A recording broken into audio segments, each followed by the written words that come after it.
Kesalahan yang bikin channel YouTube kita susah berkembang. Halo teman-teman, berjumpa kembali dengan saya di channel Bianca Tutorial.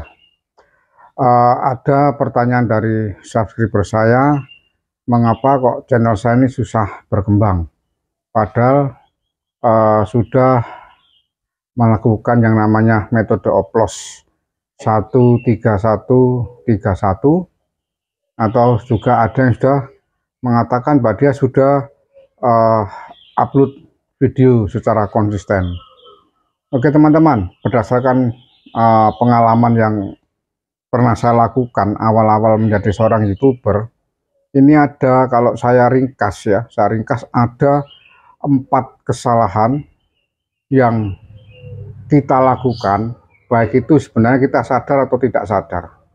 Kalau menurut saya lebih kecenderungan tidak paham atau tidak tahu. Itu yang saya alami dulu waktu pertama kali membuat konten. Yang pertama, kita menganggap bahwa menjadi seorang YouTuber itu sepertinya kok mudah. Kemudian bisa dimonet, kemudian bisa mendapatkan gajian dari iklan. Akhirnya yang kesal yang kita lakukan, asal kita membuat konten ya. Jadi yang pertama, tidak menguasai konten. Jadi kita asal membuat konten, pokoknya kita buat. Kita jalan-jalan, kemudian kita syuting, kita upload. Kita makan bersama keluarga, makan bersama teman, kita syuting, kemudian kita upload. Kemudian kita mancing, kita upload. Jadi kita tidak mempunyai kekhususan atau ciri khas isi daripada konten yang kita buat.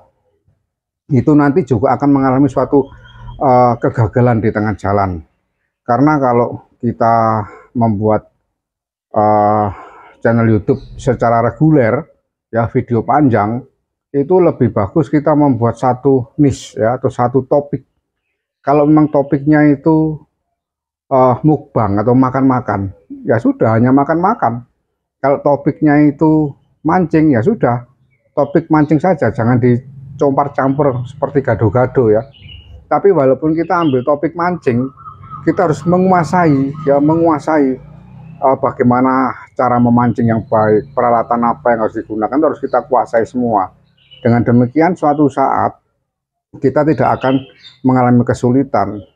Kalau itu tidak kita persiapkan, maka kita secara pribadi tidak menguasai konten yang kita buat. Itu membuat akhirnya channel kita sulit untuk berkembang. Yang kedua, kita nonton tutorial yang salah.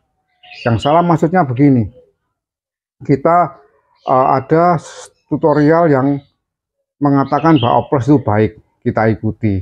Kemudian ada tutorial yang mengatakan bahwa oplos itu nggak benar, salah, kita ikuti. Ini yang bikin diri kita kacau.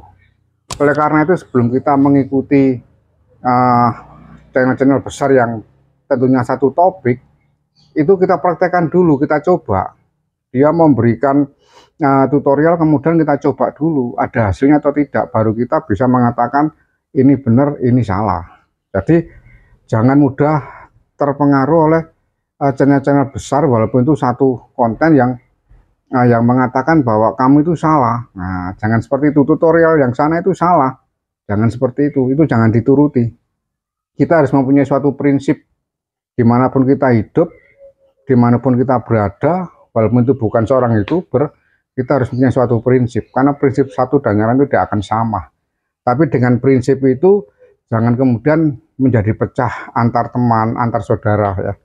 Jadi yang kedua, nonton tutorial yang salah, itu penyebabnya, sehingga channel kita sulit untuk berkembang. Yang ketiga, kita melakukan sub workshop. Apakah salah kita melakukan sub workshop? Tidak salah. Caranya yang kurang bagus. Sub workshopnya tidak salah, tapi cara melakukan sub workshop itu yang salah. Kita hanya melihat video sesama pemula, tidak kita lihat secara full, kemudian kita lihat 1 detik, 2 detik, kita pindah. Lihat lagi 1 detik, 2 detik, kita pindah. Kemudian kita melihat melakukan oplos dengan cara masuk ke channel-channel kecil ya, padahal kita masih kecil, masuk ke channel-channel kecil itu tidak akan bisa berkembang.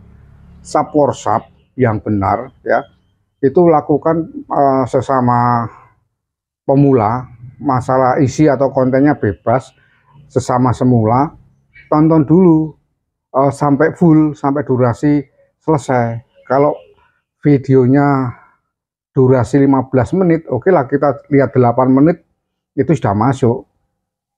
Lihat 3 video ya, lihat 3 video, kemudian baru kita lakukan subscribe, kemudian kita kasih komentar. Kalau itu ya yang dilakukan secara rutin pasti ada hasilnya. Tapi kalau hanya melakukan dengan cara 1 menit pindah, 1 menit pindah, 1 menit pindah, itu akan merusak rekomendasi video kita sendiri, sehingga video kita tidak bisa berkembang atau channel kita tidak bisa berkembang, sulit. Yang keempat, yang paling parah adalah gampang menyerah. Karena 1, 2, 3 itu sudah salah, sehingga channel kita tidak bisa berkembang. Yang terjadi akhirnya putus asa, menyerah, sudah selesai, mundur menjadi seorang YouTuber tanpa ada kejelasan. Padahal perjuangan kita sudah begitu lama dan berat sekali. Seperti saya 9 tahun, mengapa 9 tahun? Karena 9 tahun itu channel saya mati, tidak saya kembangkan lagi, karena saya sudah ingin konsen jadi guru aja sudah. Tapi karena sesuatu hal yang saya alami, saya mencoba lagi membuka channel YouTube saya. Ternyata sudah 9 tahun, subscribe-nya waktu itu 238. Nah, saya mulai niat untuk mengembangkan lagi video saya, dan akhirnya ya sekarang ini sudah bagus ya, tinggal tunggu jam tayang saja. Jadi tolong teman-teman pemula ya, saran saya hindari 4 hal tadi, yaitu tidak menguasai konten, yang kedua nonton tutorial yang salah, yang ketiga melakukan sub for sub yang salah. Ingat, sub for sub-nya itu tidak salah, tapi caranya yang salah. Kemudian yang keempat, menyerah menjadi seorang YouTuber. Kita sebagai pemula tetap semangat dan jangan lupa konsisten. Sampai jumpa lagi pada tutorial berikutnya. Salam sehat untuk keluarga.